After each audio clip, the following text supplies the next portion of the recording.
എല്ലാ മതത്തെയും ഉൾക്കൊള്ളാൻ കഴിയുന്ന ലോകത്തിൽ ഒരു മതമേ ഉള്ളൂ, അതിന്റെ പേരാണ് ഹിന്ദു.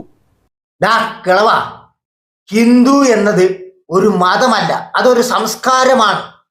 അതാദ്യം നീ പഠിക്ക്, എന്നിട്ട് വന്നിരുന്ന് ചരക്ക്. ഞാൻ ഇയാളെ ഡൂ എന്നൊക്കെ വിളിക്കുന്നത് ഒരു വർഗീയവാദിക്ക് കൊടുക്കേണ്ട മര്യാദ എത്രയൊക്കെ തന്നെ മതി, അതുകൊണ്ട് മാത്രം. നിങ്ങൾക്ക് ഇസ്ലാമിനെ എടുത്തു കഴിഞ്ഞാൽ സാധിക്കുമോ? 5 നേരം മൈക്ക് കെട്ടി നിസ്കരിക്കുന്നത് പരമത വിദ്വേഷമാണ്. വിശ്വസിക്കാത്തവനെ കാഫിർ എന്നാണ് വിളിക്കുന്നത്. ഇസ്ലാം അല്ലാത്ത എല്ലാവരും കാഫിറാണ്. കാഫിറിനെ കണ്ടുമുട്ടുന്നിടത്ത് വെച്ച് കൊന്നുകളഞ്ഞാൽ സ്വർഗം കിട്ടുമെന്ന് ഞാൻ വായിച്ചിട്ടുണ്ട് ഖുറാനിൽ നിന്ന്. ചങ്ങാതി, ഖുറാനിൽ അങ്ങനെ എഴുതി വെച്ചിട്ടുണ്ടെങ്കിൽ അത് നിന്റെ അണ്ണാക്കിലേക്ക് തുരുക്കി വെച്ചാൽ പോരാ, അത് ജനങ്ങൾക്ക് നീ ബോധ്യപ്പെടുത്തി കൊടുക്കണം. ഖുറാനിൽ എവിടെയാണ് അങ്ങനെ എഴുതി വെച്ചിരിക്കുന്നത് നീ ജനങ്ങൾക്ക് കാണിച്ചു കൊടുക്കണം. അതിനുള്ള ചങ്കുറ്റുണ്ടോ, നെട്ടല്ലുണ്ടോ, നിനക്ക് തേങ്ങയുണ്ട്. ഹിന്ദുമതം ഒരു മതമല്ല, ഒരു സംസ്കാരമാണെന്ന് പോലും അറിയാത്ത നീ ഖുറാൻ വായിച്ചു എന്നൊക്കെ പറയുമ്പോൾ ഞങ്ങൾ അത് വിശ്വസിച്ചോളാം.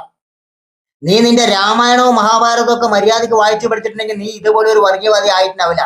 ആദ്യം നീ രാമായണവും മഹാഭാരതവും ഒക്കെ വായിക്കി. അല്ലാതെ ഒരു നൂൽബന്ധം പോലും ഇല്ലാത്ത, ഖുറാനും ഇസ്ലാമുമായിട്ട് യാതൊരു ബന്ധമില്ലാത്ത നീ അവിടെ ഇരുന്നു കൊണ്ട് ഇസ്ലാമിനെ ചർച്ച ചെയ്യുമ്പോൾ കലികാലം എന്നല്ലാതെ അതിനൊക്കെ എന്താ പറയാ അല്ലേ?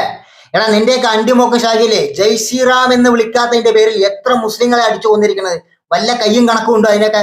നീ അതെന്താ ഇവിടെ പറയാത്തത്? അത് പറയടാ, ഇപ്പൊ നടക്കുന്ന സംഭവങ്ങൾ പറ. അല്ലാതെ യാതൊരു ബന്ധമില്ലാത്ത, ഒരു നൂൽബന്ധം പോലും ഇല്ലാത്ത ഖുറാനെ കുറിച്ച് ഇതുപോലെയുള്ള പച്ചക്കള്ളം വിളിച്ചു പറയുന്ന നിന്നേക്ക് ചാണകത്തിൽ ചൂല് മുക്കിയിട്ട് അടിക്കണം. നീ ആദ്യം നിന്നിട്ട് പോയിട്ട് ഖുറാനല്ല വായിക്കേണ്ടത്, നിന്റെ മതത്തിലെ രാമായണവും മഹാഭാരതവും വായിച്ചു പഠിക്കാൻ ചങ്ങാതി. എനിക്ക് പോണാറുന്നുണ്ട്.